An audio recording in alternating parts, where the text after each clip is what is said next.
Hello, as you know, I am the Bunny Show, or maybe you don't know.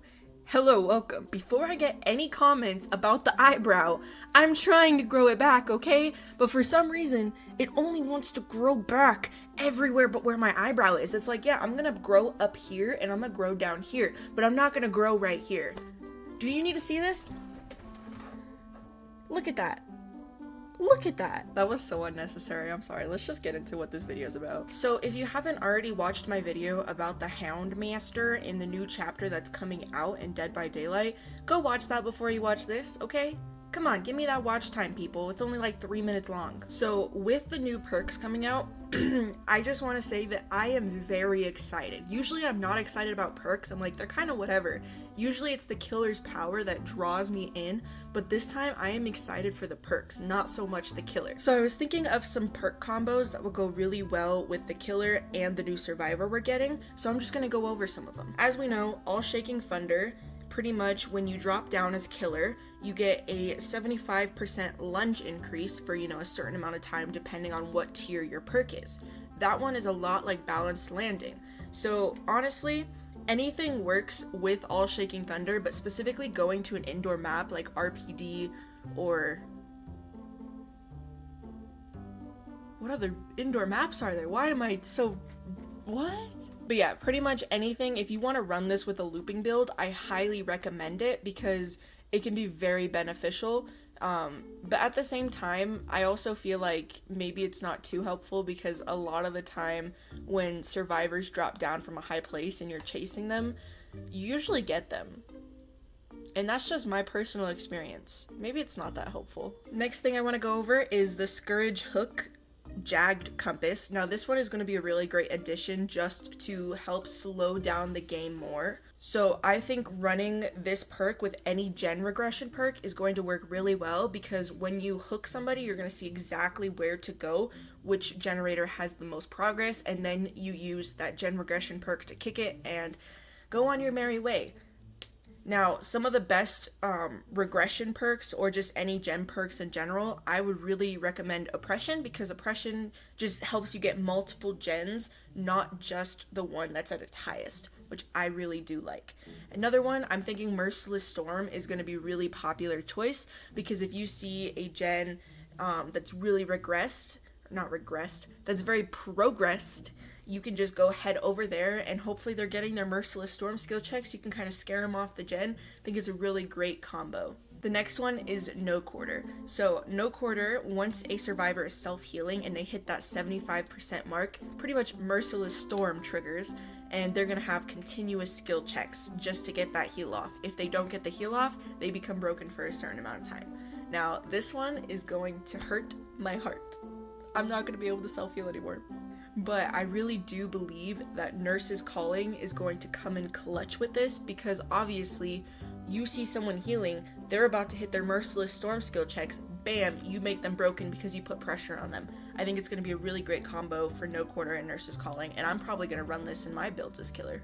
Let's move on to the survivor side of things. So with Taurie Cain, we are getting Treacherous Crows, Clean Break, and Shoulder the Burden. So for Treacherous Crows, I was thinking since you do become broken after invoking the 5th, you should perhaps get Dead Hard to kind of counteract that because you are going to be broken for the rest of the game and Dead Hard can really come in clutch if you know how to use it. Now, if you don't know how to use Dead Hard, like me, then you're probably not going to get much use out of it. I don't recommend running this perk because it doesn't have a lot of payoff for what you have to deal with. But if you do want unlimited aura reading perks on the killer, do it, girl. Just do it. So I feel like this is definitely going to be more popular around the people who can actually run Dead Hard successfully. Not me. So for Clean Break, I was thinking you could run any anti-tunneling perks, maybe even Dead Hard. If you aren't aware, which you might not be because if you didn't watch my last video, you're not aware. I see you. Clean Break means like, if you need to be healed and you just don't have time to heal, because like let's say killer's coming right after you get unhooked, you can activate the perk. It makes you broken for a certain amount of time, and then after you're done being broken, it automatically heals you, kind of like plot twist. So I'm thinking some anti-tunneling perks may work well with that. Now don't quote me on that because I don't know exactly how the perk works. I haven't actually played in game yet. I do have the PTB, but it's on my PC, and if you don't know, my PC doesn't run that well. It's pretty mid. I can play The Sims with like a bajillion mods in it, but that's about it. So yeah, another thing, you could also just run dead hard with that. So if you're broken, you activate your dead hard. Now the only thing about this is I don't know if, like, let's say you activate your dead hard, you get hit, I don't know if you're gonna automatically heal after that, because then you're going into the mending phase. So I don't know if it just heals you one health state or heals you fully to the next health state. Now if it heals you fully to the next health state, then that is perfect. Anti-tunneling perks and dead hard are going to work so well with this perk, because let's say you run, what is that one perk called? It's not reassurance, it's off the record. Let's say you run off the record, you, like, killer's coming to the hook, you just got unhooked, you activate your broken status effect or whatever, and then you run off the record. I hope that off the record and this perk actually go together, because what if it doesn't? What if the freaking stupid clean break counteracts off the record as healing and then you can't use your endurance? Okay, well, hopefully that's not the case. But yeah, imagine that. Let's say everything works out fine. You get hit with off the record and then you're out of there. You're boozinga. You're out of there and then you heal. Now, the last one I think is going to be my new favorite perk in the game, because it completely changes the game. Like, I love perks that can completely flip a game around. So that's why I'm so excited for this one. Obviously, it's Shoulder the Burden.